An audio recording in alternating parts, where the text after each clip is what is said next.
교회에서 작년에 두 명의 자녀가 각각 결혼식을 했습니다. 그리고 금년에도 얼마 전에 한 가정, 그리고 또 앞으로 두 명 정도 더 결혼식을 하게 될 것으로 생각이 되는데요.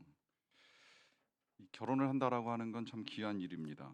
혼자 살던 사람이 짝을 만나서 가정을 이룹니다. 이 가정을 이룰 때 가정을 이루는 목적은 행복을 위한 것이라고 생각을 합니다. 불행하기 위해서 결혼을 할 사람은 없다고 생각을 합니다. 감사하게도 제가 보는 바로는 이제 작년에 결혼한 그 두 명의 청년 각각 다 나름 행복하게 잘 살고 있다, 이제 이런 생각이 듭니다.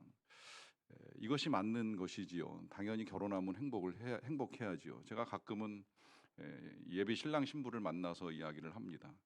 결혼식 날이 최고로 행복하면 안 된다. 결혼식 날이 행복해야 되는 건 틀림이 없지만 그 이후에 살아가는 삶의 날들 동안에 더 행복한 시간들을 가져야만 한다라고 하는 권면과 축복을 해줍니다. 여러분 행복하십니까? 여러분들의 결혼 생활, 여러분들의 가정 행복하십니까? 분명 가정을 꾸리고 결혼을 하는 건 행복이 있어야 하기 때문에 행복해야 하는 것이 틀림이 없습니다. 교회 또한 그렇습니다. 왜 우리가 신앙생활하고 교회를 다닙니까? 이 교회 생활하면서 불행에 빠지기를 원해서 주일 아침 이 이른 시간에 어렵게 교회 나와서 예배를 드리는 것은 아니라고 생각을 합니다. 믿음을 가지고 신앙생활을 한다라고 하는 것 또한 이제 행복해야 합니다.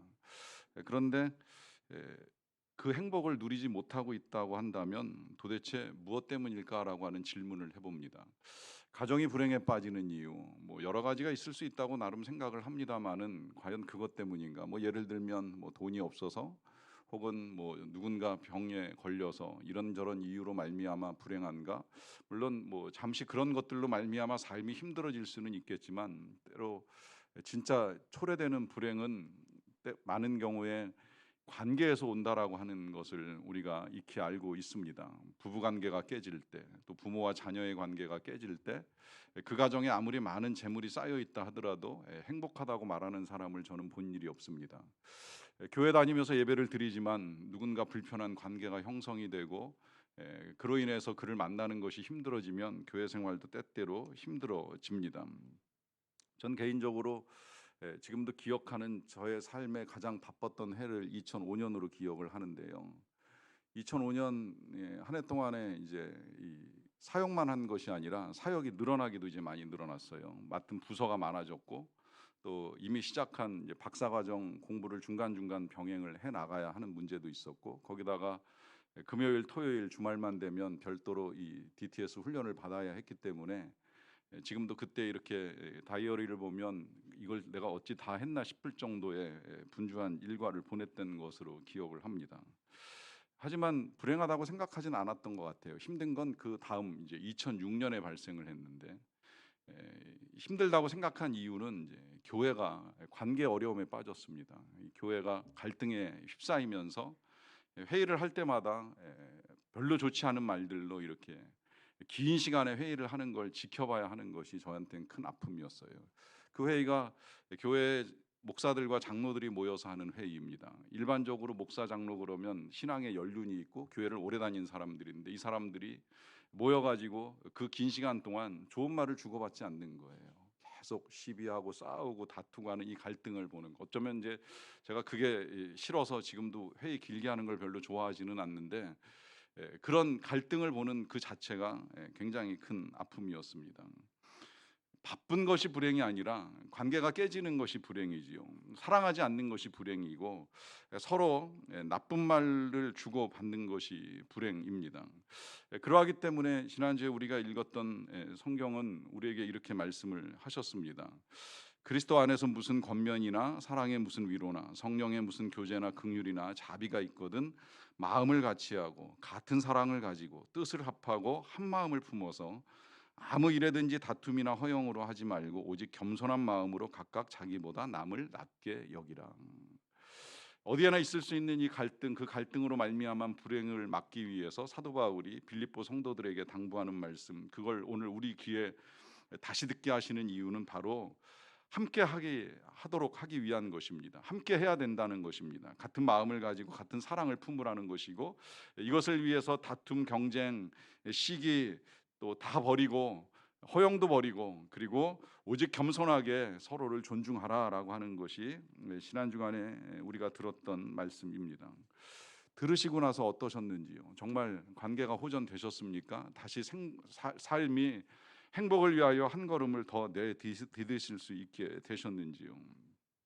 생각보다 쉽지 않지요. 생각보다 어렵습니다. 이 자리에서 예배를 드리며 말씀을 듣는 것과 실제 이제 삶의 자리에서 들은 대로 우리가 행해 나가는 거 쉽지 않습니다. 어쩌면 그러한 상황을 알기 때문에 이제 오늘 본문이 이어진다고도 할 수가 있겠는데요. 그 뒤에 오늘 5절은 이렇게 이어집니다. 너희 안에 이 마음을 품으라 곧 그리스도 예수의 마음이니라고 합니다.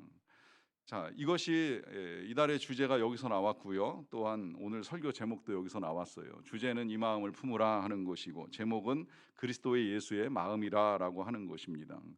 중요한 건 뭐 이것이 주제가 되고 제목이 된 것이 아니라 어떻게 보면 여기 지금 바울이 왜 갑자기 여기서 이런 말씀을 하시는가라고 하는 데 있습니다. 지금까지 뭐 한 마음 한 뜻 같은 사랑을 품어라 이제 여기에 초점이 맞춰졌다면 그걸 이제 실현해 나가는 과정 속에 당부하는 내용, 너희가 이 마음을 품어야 된다. 그건 다른 누구가 아니라 바로 예수 그리스도의 마음이다라고 하는 것입니다.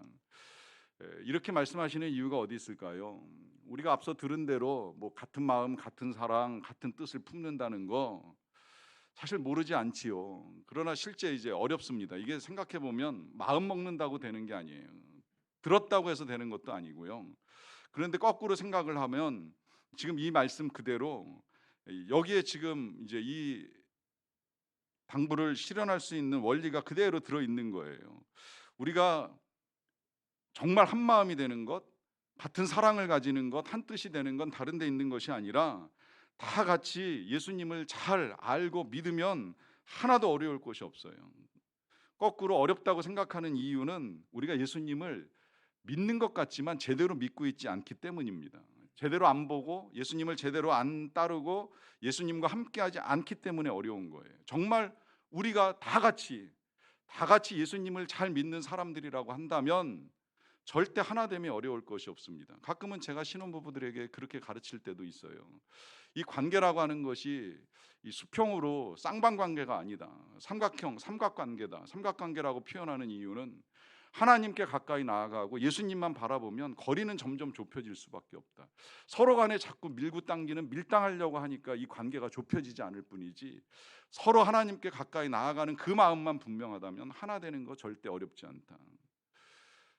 저는 오히려 이렇게까지도 지금 말씀드리고 싶어요. 한 사람만이라도 주님을 제대로 바라보면 관계가 회복되는 건 그렇게 어려운 일은 아닐 수 있다라고 하는 것입니다. 그러하기 때문에 이제 우리가 알아야 될 것은 정말 주님의 마음이 어떠한가라고 하는 것인데요. 우리 예수님의 마음 뭐 우리가 익히 알고 있는 대로 사랑입니다. 자비로 가득하신 마음을 가지고 계셨습니다. 그 마음이 예수님의 사역 가운데 너무 잘 드러나잖아요. 우리 예수님이 환자 한 사람을 만나도 그냥 만나시는 것이 아니에요. 예를 들어 이 한센병 환자 같은 경우 만나면 절대 손 대면 안 되거든요. 그런데 그런 환자 만날 때 오히려 더 적극적으로 손을 대십니다. 여기 이유가 있는 거죠. 그 환자가 그 병 걸리고 예수님 만날 때까지 수년 동안 누구 한 사람과 함께 스킨십을 해본 적이 없는 거예요. 가족, 자녀 누구의 손도 제대로 한번 붙잡아 본 적이 없는 거예요. 그동안 병 때문에 괴로웠던 것뿐만이 아니라 함께 할 수 없는 외로움이 더 깊었던 거예요. 그걸 예수님이 아시니까 그냥 말씀으로도 병이 치료되기를 축복한다 한 말씀 하셔도 되는 거지만 그 몸에 손을 얹으시고 그 마음을 만지시는 거예요. 몸만 만지시는 게 아니에요. 여기 예수님의 사랑이 들어있는 거예요. 우리 예수님이 배고픔을 아십니다. 이 가난함의 고통을 아세요. 그렇기 때문에 예배드리면서 설교 다 끝나고 나서 설교 얼마나 길게 하셨는지 굉장히 오래 하신 걸로 알고 있는데 그러고 난 다음에 이 사람들 그냥 보내면 혹시라도 집에 가다가 배고파서 쓰러질까 싶어서 정말 믿기 힘든 기적을 항해하시잖아요. 떡 5개 그리고 물고기 2마리로 기적을 베푸셔가지고 수많은 사람 배불리 먹고 넉넉히 거둘 만큼 다 먹이신 다음에 가게 하실 만큼 자비를 베푸시는 거예요. 나인성으로 들어가실 때에는 홀로 사는 여인이 하나밖에 없는 외아들을 잃어가지고 장례를 치러 나가는 모습을 봅니다. 마주쳤어요. 여기 기도나 요청이 없어요. 내 아들 살려달라고 내 아들 살아나게 해달라고 하는 기도를 이 여인이 하지를 않아요. 그럼에도 불구하고 주님 보실 땐 너무 불쌍한 거예요. 혼자 사는 것도 불쌍한데 아들까지 잃었으니 이제 무슨 희망 가지고 어떻게 살까 하는 걸 주님이 먼저 아시는 거예요. 그래서 지나가는 관을 멈춰 세우시고 청년아 일어나라 명령하시면서 죽은 자를 살려내시는 것이 그냥 단순한 능력에서 비롯된 것이 아니라 그분의 사랑에서 드러나는 행위입니다. 이 사랑이 이제 나중에 그 절친이었던 나사로가 죽고 장례 치르고 무덤에 들어갔을 때에는 그 무덤 앞에서 눈물 먼저 흘리시는 거 보여주시고 나사로야 나오라 부르시는 것으로 나타나잖아요. 이러한 우리 예수님의 사랑이 절정을 이루는 건 십자가 위에서 하셨던 첫 말씀 때문에 더욱 드러납니다. 어떻게 죽으셨는지는 아시겠지만 배신당하고 뭐 억울하게 모함당해서 이제 죄 없으심에도 불구하고 십자가에 달려 돌아가시잖아요. 그때 우리 예수님이 하나님을 향하여 뭐 억울합니다, 괴롭습니다 이런 말씀하시기 전에 제일 먼저 하신 말씀, 저들을 용서해 주세요. 자기들이 하는 거 알지 못합니다. 용서해 주세요. 그럴 만큼 우리 예수님께서는 자비를 베푸셨습니다. 그런 예수님의 마음을 품으라라고 하는 당부를 하고 계시는 건데요. 여기까지 들으면 또 그런 생각 우리가 능히 할 수 있습니다. 그건 예수님이시니까 가능하지요. 저도 예수님 같으면 그렇게 할 수 있을 것 같아요. 뭐 그런 능력 있고 그런 분이시라고 한다면 얼마든지 할 수 있는 것 아닙니까 하는 생각하실 수 있습니다. 그런데 생각해 보면 왜 사도 바울이 이런 당부를 지금 다시 하고 있는 것일까요? 우리가 할 수 없다라고 하는 거 어쩌면 알고 계실 수도 있을 것이고, 사도 바울은 그가 남겨준 이 편지를 통해서 그가 천재 신학자였다라고 하는 건 분명하게 드러났는데요. 그렇게 잘 알고 계신 천재가 지금 이런 말씀으로 당부를 하시는 이유는 어디 있을까요? 그냥 우리 예수님이 선한 말씀하시고 선한 행동으로 본을 보여주셨기 때문에 그분의 가르침을 따라야 되는가라고 하는 이유일까요?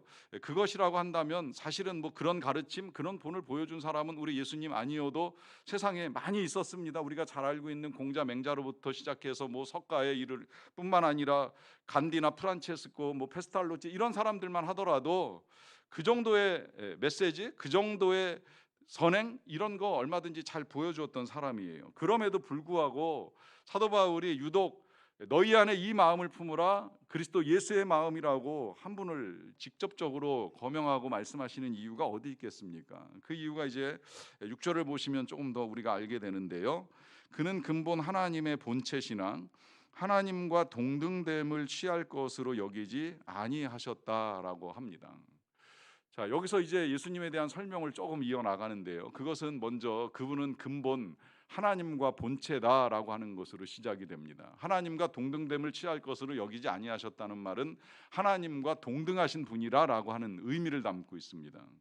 다시 말하면 예수님은 하나님과 다를 것이 하나도 없는 분이시라는 의미이고, 비록 우리랑 똑같이 사람의 몸을 입고 이 땅에 태어나셔서 이 땅에서의 삶을 사시긴 하셨지만 그분은 하나님이십니다. 태초부터 하나님과 함께 계셨습니다.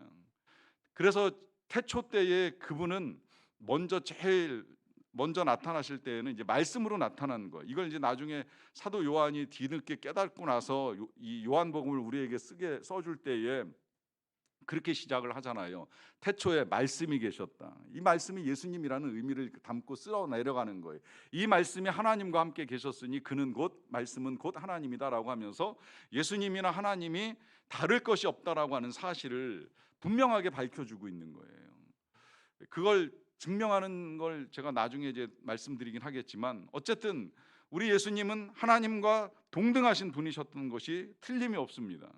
자, 그러면 하나님은 어떤 분이신가? 하나님은 영원부터 영원까지 살아계신 분이시고 이 천지와 만물을 지으시고 다스리시는 분으로 지금도 보좌에 앉아서 우리를 다스리시면서 그 보좌에서 한 번도 내려오신 적이 없고 보좌에서 이 통치와 심판의 모든 일들을 다 이루어 가시는 분이십니다. 그 권세로 인하여서 지금도 많은 사람들이 그분께 영광과 존귀와 찬양을 올려드립니다. 오늘도 우리가 예배하며 그 영광을 올려드리고 찬양대가 특별한 찬양으로 또 한 번 더 영광을 올려드렸습니다. 이와 같은 찬양과 영광과 존귀를 받으시기에 합당하신 분이 우리 하나님과 더불어서 예수님이셨다는 거예요. 왜? 하나님과 한 분이시기 때문에, 동등하신 분이시기 때문에. 그런데 그 예수님께서는 하나님과는 다르게 그 영광의 보좌를 내려놓으시고 이 땅에 오셨다는 것이 6절의 메시지이고요. 그러고서 이제 하신 일이 7절로 이어지는데요. 오히려 자기를 비워서 종의 형체를 가지사 사람들과 같이 되셨다라고 합니다. 자, 여기서 이 자기를 비우셨다라고 하는 이 표현이 영어로는 empty라고 되어 있는데, 이때 이 비우셨다라고 하는 건 뭐 내면을 비우셨다기보다는 이제 이 하나님으로서의 모든 것들을 다 내려놓으시고 종의 형체를 가지고 사람들과 같이 되셨다는 의미로 이해를 하시면 되는데, 먼저는 이 사람들과 같이 되셨다라고 하는 건 그야말로 이제 우리랑 똑같은 한 인간으로 모든 걸 다 겪어 나가십니다. 그래서 한 여인의 몸에서 잉태도 되시고 또 출산도 되시고, 그러고 나서는 이제 양육을 받으시잖아요. 자, 이 양육을 받을 때에는 그야말로 인간이 자신의 힘으로 할 수 없는 아주 무력한 상태에 놓이게 됩니다. 제가 요즘에 이제 아기를 볼 기회가 가끔 있어가지고 보게 되면 보면서 그런 생각을 하는 거예요. 이 아기가 어머니의 뱃속에서 태어나서 성장을 하면서 이제 조금씩 자라가잖아요. 참 무력해요. 참 무능해요. 자기 힘으로 할 수 있는 게 아무것도 없어요. 누가 먹여주지 않으면 못 먹어요. 누가 치워주지 않으면 그냥 더러운 상태로 그냥 계속 시간을 보낼 수밖에 없는 거예요. 누군가는 먹여줘야 되고 누군가는 만져줘야 돼요. 이 아이가 자라면서 제일 먼저 하는 게 뒤집기가 아닌가, 저는 그렇게 생각을 하는데요. 자기의 힘으로 자기의 몸을 뒤집어서 누워있다가 엎어집니다. 그 아이를 다시 눕혀놓으면 이 아이가 버둥거리긴 하는데 제가 붙잡고 있으면 꼼짝을 못해요. 참 그런 생각을 하는 거예요. 이 연약한 인생, 우리 예수님도 이렇게 이 땅에 오셨겠구나. 오셔서 누군가 뒤집어주지 않으면, 누군가 먹여주지 않으면, 누군가 입혀주지 않으면 아무것도 할 수 없는 그 인생의 연약함을 우리 예수님도 똑같이 우리와 함께 겪으셨구나라고 하는 생각을 하는 거죠. 그런 일들만 겪으시는 것이 아니라 이 성장하는 과정 중에 가난, 고난, 배고픔, 고단함, 남들로부터 오해받는 거, 억울한 일을 당하는 거, 그 억울한 일로부터 연결된 그 고난, 배신에 이르기까지 우리가 겪는 그 모든 괴로움과 외로움 하나도 남김없이 다 그 몸으로 친히 겪으시는 일을 하셨습니다. 절대 그런 일 안 하셔도 될 만한 위치에 계신 우리 하나님의 아들이신 예수 그리스도가 그런 모든 일들을 친히 겪으실 만큼의 사람들과 같이 되셨다는 거예요. 왜 그러셨을까요? 왜 이렇게까지 자신을 비우실 뿐만 아니라 어떻게 보면 비하하시면서 우리들과 함께 하시기를 원하셨을까요? 이유는 말 그대로 우리와 함께 하기를 기뻐하시기 때문입니다. 언제나 그렇습니다. 언제나 하나님은 우리와 함께 하기를 원하십니다. 그래서 하나님이 우리를 지으신 겁니다. 여러분들이 이 땅에 태어나신 첫 번째 목적, 그건 하나님과 함께하는 것입니다. 하나님은 여러분들과 함께하는 걸 너무 기뻐하십니다. 여러분들과 함께하는 시간을 너무 행복하게 여기십니다. 우리가 사람들이 죄를 지어서 하나님을 떠나고 하나님을 외면해서 그렇지, 언제나 하나님은 우리와 함께 하기를 원하십니다. 여기 이유가 있어요. 그것은 우리들도 하나님과 함께 할 때 행복해지거든요. 하나님과 친밀한 관계에서 불행에 빠지는 사람을 저는 본 적이 없어요. 하나님과 친밀하면 친밀할수록 얼마든지 행복할 수 있습니다. 그런데 이제 우리가 그 관계를 깨뜨리고 하나님을 떠남으로 말미암아 우리 스스로 불행을 초래하며 지금 살아가고 있는 거예요. 그럼에도 불구하고 우리 하나님은 계속해서 그 백성들을 찾아오십니다. 그 불행에 빠진 백성들. 뭐 예를 들면 이스라엘 백성들이 하나님을 떠난 이후에 애굽 땅에서의 불행을 겪을 때 찾아오셔서 그들을 구원하시는 이유는 그들과 함께 살기를 원하시기 때문이라고 하는 것이죠. 성경의 역사 전체가 그걸 지금 우리에게 가르쳐주고 있는 거예요. 끊임없이 하나님은 찾아오셔서 그 백성들을 만나시고 함께 하시고 행복하게 살기를 원하고 계시는데, 문제는 사람들이 한없이 떠나다 보니까 마지막으로 이제 우리 예수님이 이 땅에 그 하나님과 동등됨을 취할 것으로 여기지 아니하시고 이 땅에 오셔서 사람들과 같이 되셔서 사람들과 함께 하기를 원하십니다. 필립 얀시가 하나님 당신께 실망했습니다라고 하는 책에서 하나님을 설명해 나갈 때 우리 하나님을 숨으시고 감추시는 분이라고 하는 표현을 써요. 드러나지 않으신다라고 하는 거죠. 그러다 보니까 이제 이것 때문에 사람들이 답답해해요.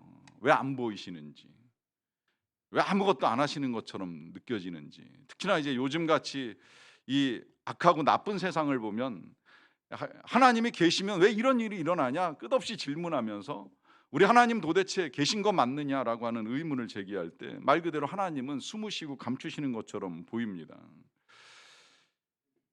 그 숨으시고 감추시는 하나님이 하나님이심을 잘 보여주시고 드러내신 사건이 바로 예수님으로 이 땅에 오신 거예요. 오셔서 우리가 겪는 일 다 겪으시면서 우리들과 함께 하신다는 사실을 보여주시잖아요. 그것도 오실 때 앞서는 사람의 모양으로 나타나셨다라고 하는 말씀 보기만 했지만, 그러나 그 7절 속에는 종의 형체도 가지셨다라고 하는 말씀 같이 들어 있습니다. 사람 정도 아니라 사람 중에서도 종. 이때 이 종은 우리 사회의 종이 아니라 고대 사회의 종으로 좀 생각을 하실 필요가 있어요. 고대 사회의 종은 사람 취급을 받지 못합니다. 때로 물건처럼 여겨질 때가 있습니다. 그냥 나귀하고 똑같이 짐을 지는 존재에 불과하지만 말을 할 수 있는 존재, 이 정도 수준에 불과하다고 말씀드렸잖아요. 그런 종의 모습으로 이 땅에 오셔서 할 수만 있다면 모든 자리에서 섬기시는 사역을 감당을 하세요. 그 가운데 이제 이 제자들과 마지막으로 식사를 하는 자리에서 밥 먹기 전에 하신 거 성경에 있잖아요. 제자들 발을 닦아주는 일을 하는 겁니다. 이 세족식, 어떻게 보면 귀한 예식이라 교회에서 할 때 원래는 교회가 세례하고 성찬만 할 게 아니라 세족도 하기는 해야 돼요. 그런데 세족식 하면 당황스러워 하시는 분이 많아요. 우리가 세족식은 할 수 없으니까 이제 언젠가 한번 그 송구 영신 예배 때 세수식으로 해가지고서 이 포도주에다가 이렇게 손 닦고 나서 이제 성찬을 먹고 마시는 것도 한 번쯤 해봤는데 이것도 힘들잖아요. 근데 이제 발 닦아준다 그러면 더 힘들어해요. 제가 언젠가 오래전에 세족식을 한번 할 기회가 있어서 해봤는데, 그것도 이제 하루 종일 순례를 하고 나서 순례 마지막 프로그램으로 오늘은 세족식까지 합니다라고 해서 세족식 한다 그러니까 사람들 중에는 그럼 어디 가서 발 한번 미리 닦고 와야 되는 거 아니야? 이제 이렇게 말씀하시는 분도 있고, 여자분들 중에는 이제 연세 드셔서 이 무지 외반증 때문에 발 보이는 거 굉장히 힘들어 하시는 분들도 계시면서 함께 하셨어요. 이게 쉽게 할 수 없는 거거든요. 그런데 이게 우리만 힘든 게 아니라 실은 제자들 입장에서는 더 힘든 거예요. 왜 더 힘드냐면 그 세족식에서 발을 닦아주는 건 당신은 종들만 하는 일이에요. 노예들이 하는 일이었어요. 노예들이 집에 주인이 들어오거나 손님이 찾아오면 식사하기 전에 먼저 해줘야 될 것이 그 발을 닦아주는 것부터 시작이 되는 겁니다. 이걸 우리 예수님께서 지금 수건을 두르시고 제자들에게 해주겠다고 말씀하시니까 베드로 같은 제자가 무슨 말씀하시는 거냐고, 절대 안 됩니다. 이건 있을 수 없는 일입니다. 거부하잖아요. 그런데 왜 하셨을까? 관계 때문이에요. 관계. 주님이 분명하게 말씀하셨어요. 이 발을 닦지 아니하면 너와 나와 상관이 없다 하시면서 이 관계를 위해서 예수님이 제자들의 발을 닦아주십니다. 그만큼 주님은 종으로 낮아지시기까지 하면서 이 제자들과의 관계, 사랑하는 사람들과의 관계를 중요하게 여기셨던 거예요. 그 예수님이 부활하시고 난 다음에 제자들 몇 번 만나지만 제자들이 도망가고 떠나잖아요. 그런 제자들을 또 갈릴리까지 찾아가셔가지고 그 제자들이 밤새워 그물질할 때 우리 예수님 뭐 하셨는지 아시지요? 그 제자들 바닷가에서 춥고 배고플까 봐 불 피워 놓으시고 음식 준비하고 계셨던 거예요. 떡 준비하시고 고기 구우시면서 먹일 준비하고 계시는 거예요. 철저하게 섬기는 종의 모습을 보여주십니다. 이와 같은 삶의 궁극적인 목적이 이제 마지막 십자가와 부활을 통해서 드러나는데요. 이 십자가와 부활이라고 하는 것이 우리가 우리를 구원할 수 없기 때문에 이제 주님이 대신 겪으신 일이라는 말씀을 제가 자주 전합니다. 우리가 우리의 죄를 사할 방법이 없어요. 우리가 우리의 죄를 씻을 방법이 없어요. 우리가 우리의 죄값을 치를 수가 없어요. 그러다 보니까 우리 예수님이 그 모든 죄값을 다 치르시고 십자가에서 죽임을 당하셨어요. 이제 그러고 나서 부활하심으로 말미암아 우리 예수님께서 우리로 하여금 모든 죄를 용서받고 하나님과의 관계를 회복할 수 있게 해 주셨어요. 그래서 누구든지 누구든지 이제 이 사실을 믿기만 하면, 우리 예수님께서 십자가에서 죽음 당하시고 부활하셨다는 사실, 그것이 나를 위한 것이라는 사실을 믿기만 하면 우리는 다 이제 하나님의 자녀가 되는 거예요. 자녀의 권세를 얻어요. 그래서 하나님의 자녀로 하나님께서 가지고 계신 선한 것들, 보이는 것뿐만이 아니라 보이지 않는 평강과 기쁨, 이 모든 것들을 우리가 다 함께 받고 누리고 영원히 이제 하나님과 함께 할 수 있는 권세를 얻게 된 것입니다. 그것이 우리 주님이 하나님과 동등됨을 취할 것으로 여기지 아니하시고 낮아지심으로 말미암아 이루어진 일이라고 하는 것입니다. 그래서 여기서 이제 사도 바울이 우리에게 이 마음을 품으라, 곧 그리스도 예수의 마음을 품으라고 당부하시는 이유가 나와 있는 것입니다. 그분은 그냥 단순히 선한 행실이나 선한 가르침만을 우리에게 주신 분이 아니에요. 그분은 하나님이세요. 그 하나님 내심이 드러나는 사건이 바로 부활인 것입니다. 부활. 여러분, 사람 중에 죽음을 이기는 사람이 어디 있습니까? 지금도 뭐 자기는 신이라고 떠드는 사람들, 결국은 다 죽고 끝장나니까 그를 믿고 따르는 것이 어리석은 일이 될 수밖에 없는 거예요. 내가 신이다라고 외쳤던 그 어떤 누구라고 하더라도 다시 살아난 사람이 어디 있습니까? 죽고 끝나버리는, 그가 어떻게 메시아가 될 수 있고 하나님의 아들이 될 수 있습니까? 그런데 우리 예수님은 사망의 권세를 이기시고 부활하시는 거예요. 이 부활의 사건은 성경책에만 나오는 것이 아니라 역사책에도 나오는 역사적 사건입니다. 그 역사적 사건이 일어남으로 인하여서 예수님이 하나님의 아들, 살아계신 신이라고 하는 것이 분명하게 드러난 거예요. 여러분, 잘 생각을 해보세요. 예수님의 제자들이 예수님 돌아가실 땐 다 도망갔잖아요. 왜 도망갔겠습니까? 죽으면 끝난다는 거 아는 거예요. 저분이 살아있을 때나 권세가 있지, 저분이 죽으면 우린 별 볼 일 없는 인생이야 라고 생각하니까 도망가는 거 아니겠습니까? 그 제자들이 왜 다시 돌아와가지고 그 예수님의 이름을 높이면서 교회를 세우고 지금까지 이 교회를 지켜옵니까? 그분이 살아계시니까 가능한 일이 되는 거예요. 지금 이 편지를 쓴 사도 바울, 우리가 잘 알고 있잖아요. 그는 예수, 교회 하나도 인정하지 않았어요. 누구보다도 예수 핍박하고 교회를 핍박했던 사람이에요. 그런 그가 어느 날 갑자기 변화되어서 이렇게 편지 쓰면서 이 마음을 품어라, 예수의 마음을 품어야 된다, 이것만이 우리가 행복한 길이라고 제시하는 이유가 어디 있습니까? 그가 살아계신 예수님을 만난 거예요. 부활하셔서 살아계신 예수님을 만났기 때문에 그가 하나님의 아들이신 걸 분명하게 알고 이제 그분을 믿으면서 그분 때문에 자신이 행복하고 그분 때문에 교회가 세워지고 그분 때문에 관계가 회복된다는 걸 알고 우리 모두에게 이 귀한 메시지를 남겨주신 것입니다. 그러하기 때문에 여러분, 이 마음을 품으라는 건 그분 가르침대로 살아, 그분이 보여준 대로 살아라고 하는 세상의 당부가 아니에요. 그렇게까지 하시면서 우리를 구원하신 하나님의 아들 예수 그리스도의 은혜가 나 자신에게, 여러분들에게 임하고 있다는 사실을 믿는 믿음, 그 믿음의 증거가 바로 그 마음으로 사랑하는 겁니다. 그 마음으로 용서하고 그 마음으로 품고 그 마음으로 하나가 되는 것입니다. 이걸 할 수 있다 없다 우리의 생각으로 단정 지을 일이 아닙니다. 오히려 도전하고 싶습니다. 정말 여러분들 안에 예수님이 거하십니까? 여러분들 안에 예수님의 생명이 있음이 정확합니까? 그렇다면 그 예수님과 함께 가능한 일입니다.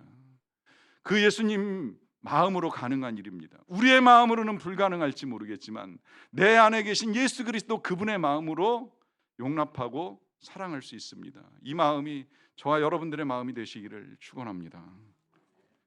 우리 시간에 같이 잠깐 기도하는 시간을 갖겠습니다. 기도는 말씀 그대로 주님의 마음을 품는 것입니다. 그 마음은 우리를 구원하신 주님을 믿는 마음입니다. 우리를 위하여 십자가의 고난을 당하시고 부활하신 예수님을 믿는 마음입니다. 그 예수님을 믿고 예수님을 바라보고 예수님과 함께하고 예수님이 내 안에 거하시면 우리가 그 마음을 가질 수 있기에 여러분들의 입술로 고백하십시오. 내가 주님의 마음 갖기 원합니다. 내가 주님의 마음을 품습니다. 함께 기도하며 나아가겠습니다.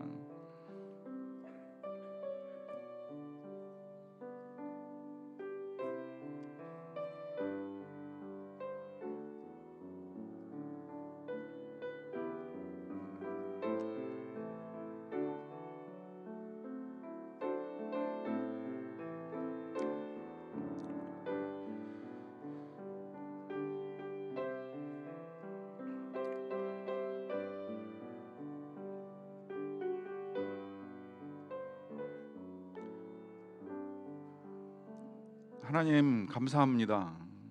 우리 주님 하나님과 본체시고 하나님과 동등이시나 그 동등됨을 취할 것으로 여기지 아니하시고 우리와 같은 사람으로 오셔서 사람의 모양으로 우리와 모든 일들을 같이 겪으시고 십자가에서 죽으시고 부활하심으로 우리를 구원하신 그 은혜 그 사랑 진심으로 감사드리옵나이다. 은혜를 받았기에 은혜 받은 사람답게 또 주님이 우리 안에 거하시고 우리가 주님 안에 거하는 사람답게 주님의 마음으로 살기 원합니다. 주님의 마음을 품습니다. 예수님의 이름으로 기도하옵나이다.